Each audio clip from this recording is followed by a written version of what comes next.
नमस्कार, आप सभी का स्वागत है। और आज हम जिस बारे में बात करेंगे वो है वर्ल्ड कप T20 की टीम जो भारतीय चयनकर्ताओं ने, बीसीसीआई चयनकर्ताओं ने चुनी है। 15 खिलाड़ी, 4 रिजर्व्स। लेकिन इस टीम को लेकर बहुत से सवाल भी उठ रहे हैं। 15 खिलाड़ियों में बहुत ज्यादा कुछ बदलाव नहीं किए गए हैं। पहले 15 तारीख को टीम का चयन होना था, लेकिन उसको 3 दिन बढ़ा दिया गया, पहले ही कर दिया गया।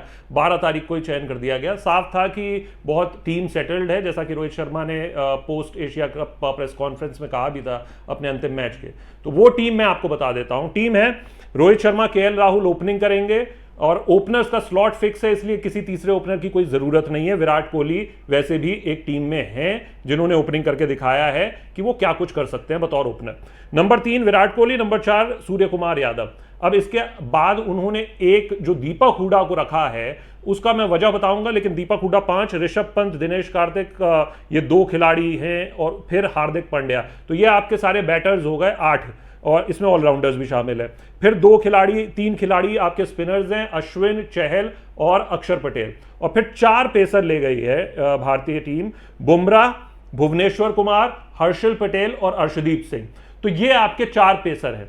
अब सवाल ये उठता है कि इस पूरी टीम में सवालिया निशान किन किन खिलाड़ियों के ऊपर उठ रहा है। पहला सवाल दीपक हुडा पे, दूसरा ऋषभ पंत पे, तीसरा दिनेश कार्तिक की क्या जगह थी। तो ये वो खिलाड़ी हैं जिन पर सवालिया निशान उठ रहा है कि आखिर इनको जगह क्यों दी गई है। ऋषभ पंत वाकई ये नहीं भूलना होगा कि बिल्कुल खराब फॉर्म में दिखे, बल्ले से लग ही नहीं रहे थे कि वो बिलोंग करते हैं। एशिया कप 2022 का अगर मैं जिक्र करूं, इससे पहले अगर इस पूरे साल उनका प्रदर्शन देखा जाए T20 क्रिकेट में तो कुछ खास नहीं रहा। साउथ अफ्रीका के खिलाफ जो होम सीरीज हुई थी वहां पर उन्हें कप्तानी भी दी गई, लेकिन 2 मैच शुरुआती गंवा दिए, बल्ले से वो चले नहीं। उसके बाद उन्हें मौका मिलता रहा है, लेकिन उन्होंने कुछ खास किया नहीं है। इक्का दुक्का बीच में पारियां आई हैं, लेकिन वो ऐसी पारियां नहीं है जिसके लिए हम ऋषभ पंत को जानते हैं, जैसा कि उन्होंने टेस्ट क्रिकेट में किया है या फिर वनडे में, जो लास्ट वनडे में शतक मार के 300 से ऊपर का चेज करवा दिया था इंग्लैंड के खिलाफ इंग्लैंड में। तो वो वैसी पारी नहीं देखने को मिली और इससे सीरीज भी जीता था भारत। तो इस वजह से ऋषभ पंत को लेकर सवाल थे और ये हो रहा था कि क्या संजू सैमसन को शामिल करना चाहिए। बिल्कुल, आप संजू सैमसन के अगर फिगर्स देखते हैं तो ऐसा लगता है कि भाई वो सारी प्लेइंग 11 में फिट हो सकते हैं सिवाय भारतीय 11 के। तो वो वहीं पे ही उनको मौका आखिर क्यों नहीं मिलता। संजू सैमसन की इस साल की आप स्ट्राइक रेट देखेंगे, 44 से ज्यादा की स्ट्राइक रेट है, 150 से ज्यादा की उनकी, माफ कीजिएगा, 150 से ज्यादा की स्ट्राइक रेट है, 44 से ज्यादा की औसत से वो रन बना रहे हैं इस साल। भले ही मौका उन्हें आप जहां मौका देंगे वो वहीं बनाएंगे, चाहे वेस्ट इंडीज हो चाहे आयरलैंड हो। तो ऐसे में आप संजू सैमसन को पिछले साल जब वर्ल्ड कप के बाद एक मैच खिलाते हैं न्यूजीलैंड के खिलाफ, वहां पे वो चलते नहीं है, उसके बाद आप उन्हें बाहर कर देते हैं। तो ये सवालिया निशान तो रहेगा, लेकिन ऋषभ पंत पे भरोसा क्यों है? वो उसके लिए आपको टेस्ट क्रिकेट के फिगर्स और वनडे क्रिकेट के उनके रीसेंट फिगर्स, आंकड़े जो हैं वो देखने होंगे। वो निरंतर प्रदर्शन करते हैं और देखिए उन्होंने दिखाया है कि वो जो कुछ कर सकते हैं वो वाकई एक स्पेशल प्लेयर है।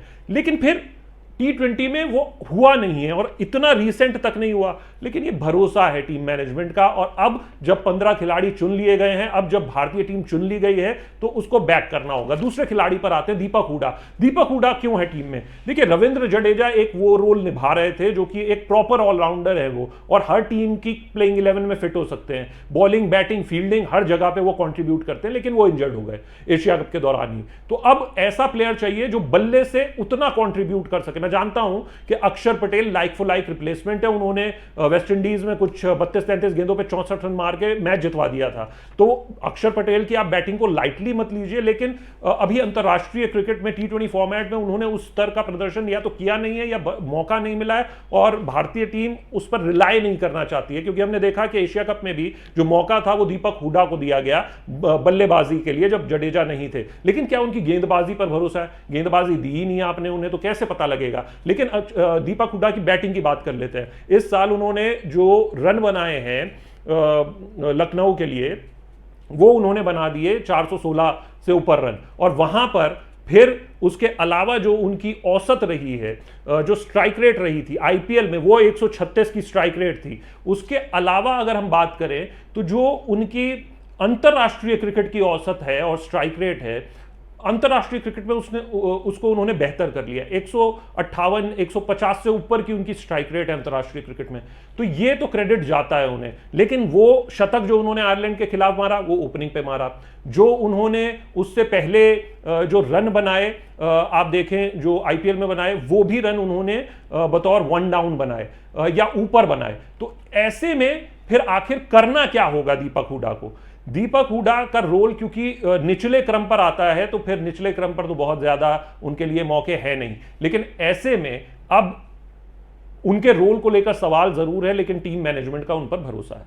अब इसके बाद किसका नंबर आता है? आप देखिए कि इसके बाद जो खिलाड़ी हैं जिस पर सवाल है वो दिनेश कार्तिक है। दिनेश कार्तिक ने आईपीएल में जो किया वो सब जानते हैं। उनके अंतिम 183 की उनकी औसत थी, कुछ 300 से ज़्यादा उन्होंने रन बनाए, और माफ़ कीजिएगा 183 की उनकी स्ट्राइक रेट थी।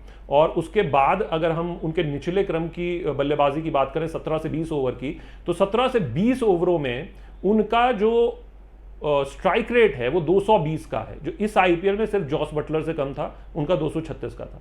जो अंतर्राष्ट्रीय क्रिकेट है उसमें उनकी ना तो स्ट्राइक रेट उतनी रही है इस साल, जो 17-18 मैच खेले उन्होंने, और ना ही औसत 20-22 के करीब की, 24 के करीब की रही है। लेकिन एक मैच उन्होंने जब वेस्ट इंडीज के खिलाफ आए तो 127 पर आए थे, 127 पर 5 विकेट आउट थे, और वेस्ट इंडीज के खिलाफ उन्होंने 15वें ओवर में बल्लेबाजी करने आए, वहां से 49 के करीब शायद रन बनाए थे उन्होंने, और स्कोर पहुंचा दिया था 190। तो ये वो कंट्रीब्यूट कर सकते हैं, सिलेक्टर्स ने भी ये माना है, और यही वजह है कि सिलेक्टर्स ने उन पर भरोसा जताया, टीम मैनेजमेंट ने भी। लेकिन अब हम मुख्य बात पर आ जाते हैं। देखिए, ये तो टीम चयन की बात है।